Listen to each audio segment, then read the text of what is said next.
Video को like और subscribe करें।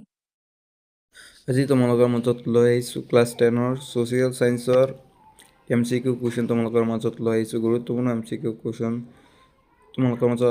তোমালোকৰ মাজত আজি আলোচনা কৰিম। তোমালোকৰ ভিডিঅ'টো প্ৰথমৰ পৰা শেষলৈ চাই থাকা। কুৱেশ্যন নম্বৰ 1 নম্বৰ কুৱেশ্যনটো হ'ল যে বংগ বিভাজন কেতিয়া ঘোষণা কৰা হৈছিল। এইটো মোষ্ট গুৰুত্বপূৰ্ণ ইম্পৰ্টেণ্ট যে পৰীক্ষাত আহি থাকে যে বংগ বিভাজন কেতিয়া ঘোষণা কৰা হৈছিল। ইয়াৰ উত্তৰটো হ'ল অপশ্যন বি 1905 চনত। কুৱেশ্যন নম্বৰ 2 বংগ বিভাজনৰ সময়ত ভাৰতৰ ভাইচৰ কোন আছিল। ইয়াৰ উত্তৰটো হ'ল বি লৰ্ড কাৰ্জন। ইয়াৰ উত্তৰটো হ'ল B Lord Curzon.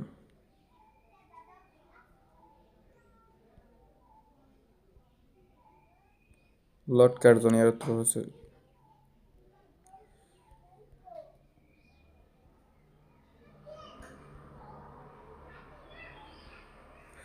Question number 3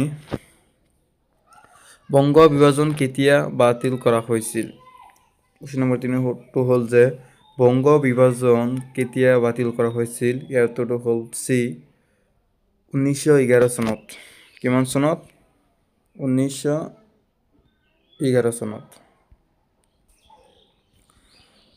question number 4 Banga বিভাজনৰ মুখ্য উদ্দেশ্য কি আছিল।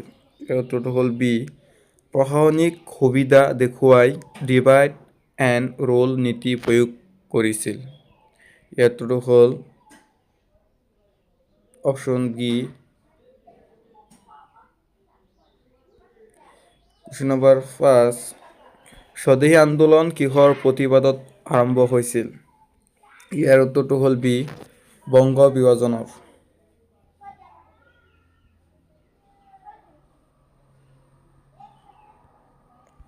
কুৱেশ্যন নম্বৰ 6 স্বদেশী আন্দোলন কেতিয়া আৰম্ভ হৈছিল। ইয়াৰ উত্তৰটো হ'ল বি 1905 চনত। কুৱেশ্যন নম্বৰ 7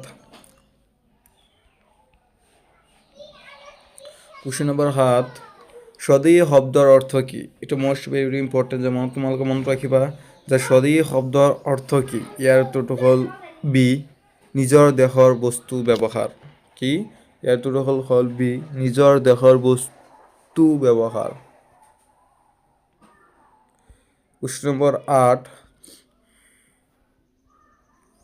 স্বদেশী আন্দোলনৰ মুখ্য লক্ষ্য কি আছিল। ইয়াৰ উত্তৰটো হ'লে বিদেশী বস্তু বৰ্জন কৰা। ইয়াৰ উত্তৰটো হ'লে বিদেশী বস্তু বৰ্জন কৰা ইয়াৰ লক্ষ্য আছিল। কুৱেশ্যন নম্বৰ 9 তলৰ কোনটো স্বদেশী আন্দোলনৰ উপায় আছিল। উত্তৰে বিদেশী কাপোৰ পৰোৱা।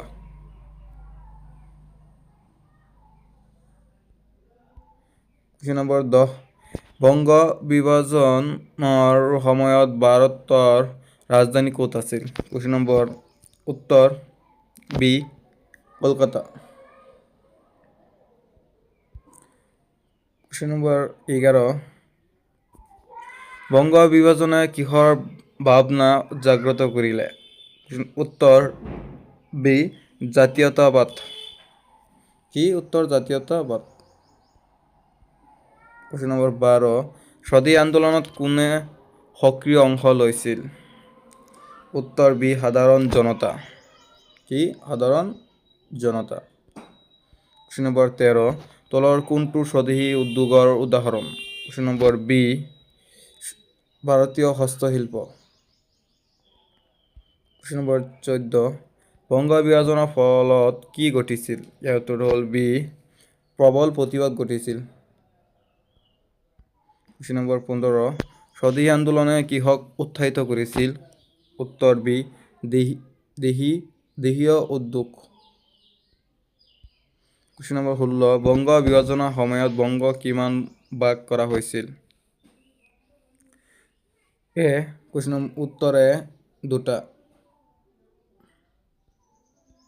কুৱেশ্যন নম্বৰ 17 স্বদেশী আন্দোলনৰ অন্যতম পদ্ধতি কি আছিল। উত্তৰ এ বিদেশী বস্তু বৰ্জন কৰা।